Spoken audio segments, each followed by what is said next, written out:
दामोदराष्टकम् पाणिभ्यामपि पादाभ्यां रिङ्गन्तं नन्दमन्दिरे बालकं नन्दगोपस्य दामोदरमुपास्महे शिञ्जानमञ्जीरपदं किङ्किणी कङ्कणान्वितं कुण्डलालङ्कृतं बालं दामोदरमुपास्महे कुटिलालकसंयुक्तं कज्जलालिप्तलोचनं मयूरबर्हमकुटं दामोदरमुपास्महे हरन्तं हरन्तं नवनीतं च मात्राबद्धमुलूकले मुकुन्दं मोहनाकारं दामोदरमुपास्महे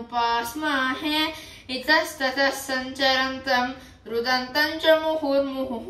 रमणीयमुकाम्बोजं दामोदरमुपास्महे यक्षचापहरं देवं यमलार्जुनभञ्जनं गोपस्त्रीभिर्लालितं च दामोदरमुपास्महे मन्दस्मितादरं नीलं गोपिभिः कृतरक्षणं कोमलानां कोमलन्तं दामोदरमुपास्महे ब्रह्मरुद्रादिभिर्त्येयं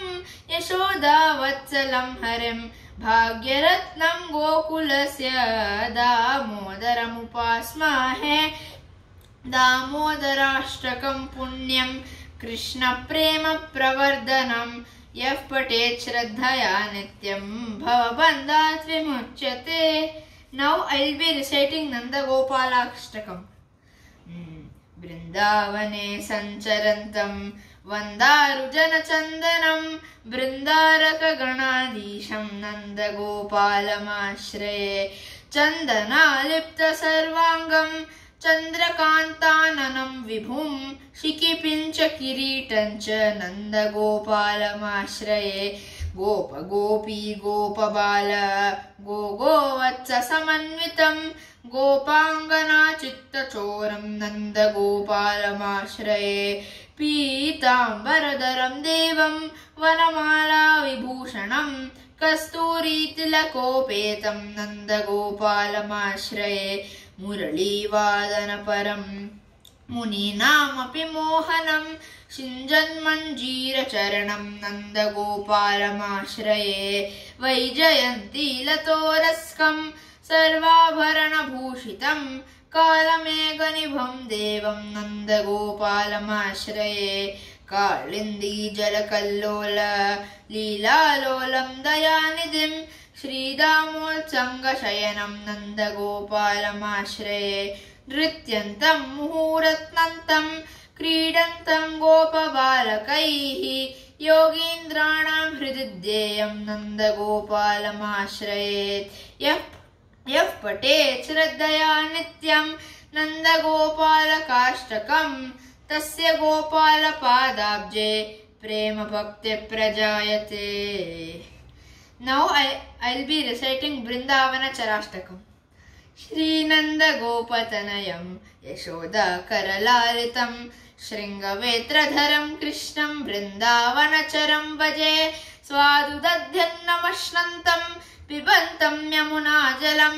साकम्बेकैर्विलङ्घन्तं बृन्दावनचरं भजे विकर्षन्तं कीशबालान् उपविष्टं बकैरपि मयूरनृत्यन्तं बृन्दावनचरं भजे कूजन्तं कोकिलकुलैः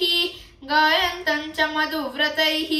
हसन्तं हास्यकथया बृन्दावनचरं भजे धावन्तं अनुधावन्तं श्रीदं नास्ति पराजितं क्वचित् क्रीडपरिष्णन्तं बृन्दावनचरं भजे गोकुलाय प्रस्थितं तं गोपबालसमन्वितं गोधूलिमलिनाङ्गं च बृन्दावनचरं भजे सन्ध्यायामागतं बालं लालितं च यशोदया बलभद्रेण संयुक्तं बृन्दावनचरं भजे नानाभक्षणसुप्रीतं नानाभोजनपूरितं मातुः पार्श्वे शयानं तं बृन्दावनचरं भजे